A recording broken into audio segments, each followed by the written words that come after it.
отправления Гостомель. Но полет сегодня будет немножечко дольше, чем обычно. Не 2, не 3, не 4 часа, как на Ан-26. 29 лет. Здесь поворачивал направо. Сейчас поедем прямо.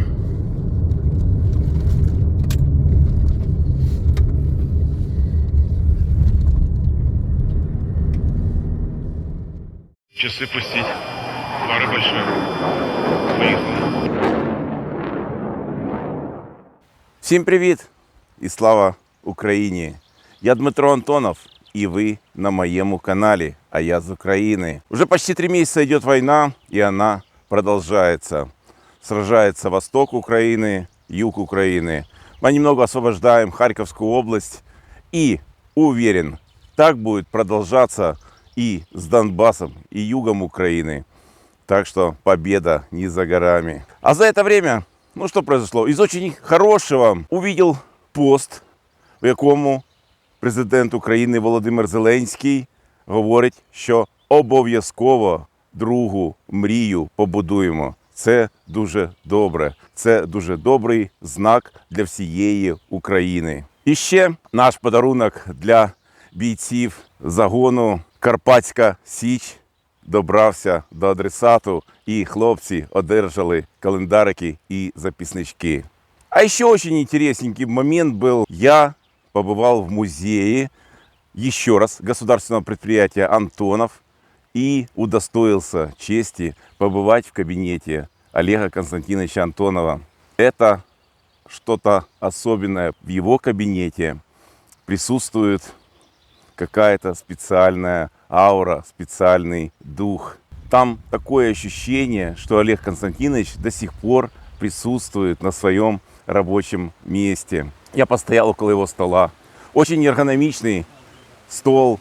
Все четко распределено, для чего и почему он там присутствует. Телефоны слева. Для записи свободна правая рука. Предусмотрены все варианты, как донести информацию до всех конструкторов, которые тогда работали в государственном предприятии. Открыл Кульман, где чертил своей рукой лично Олег Константинович. Посмотрел карту, которую он придумал, где разноцветными ниточками натянуты авиалинии, по которым выполнялись полеты самолеты марки Ан. Интересную историю рассказали про шкаф, который стоит вместе с модельками самолетов. Пока шкаф стоял в легкой доступности, модели самолетов оттуда постоянно уходили к разным гостям.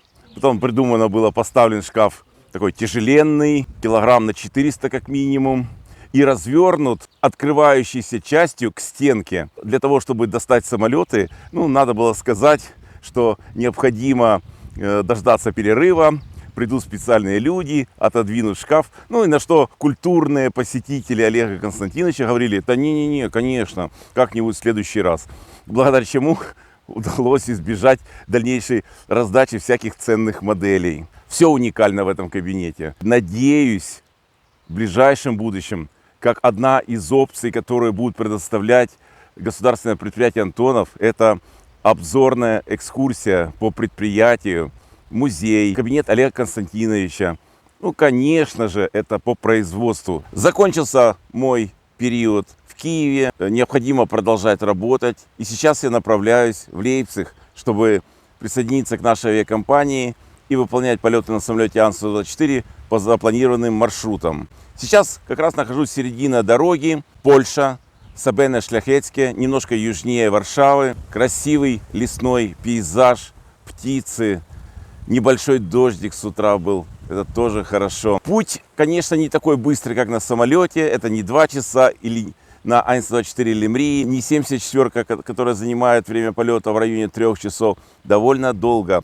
Тут, чтобы особо не перенапрягаясь, потратить надо как минимум 1,5 суток. Можно беспрерывно ехать, тогда это займет порядка 17 часов. Но это довольно тяжело. Если есть немножечко времени, то можно этот путь разбить на 2 части. По Украине проехали замечательно. На украино-польской границе мы затратили всего 15-20 минут на прохождение всех формальностей. Очередь из грузовиков с украинской стороны было как минимум километров 7-8. На польскую границу попали, там немножечко сложнее было. Хоть и очереди не было перед нами, но тем не менее мы потратили около 3 часов. Долго процедура идет, тщательно проверяют всех, кто въезжает в Евросоюз. А вот это те, которые к нам едут.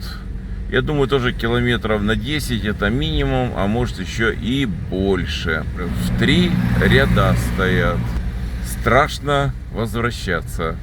Так что сейчас продолжаем наш путь. Через 7 часов будем в Лейпциге. И завтра продолжу работать. Будем выполнять полеты. Буду показывать все, что можно. Взлеты, посадки и регионы, в которые летаем. Может быть, не називая їх. Слава Збройним силам України, слава Україні і смерть ворогам. Ну і обов'язково далі буде.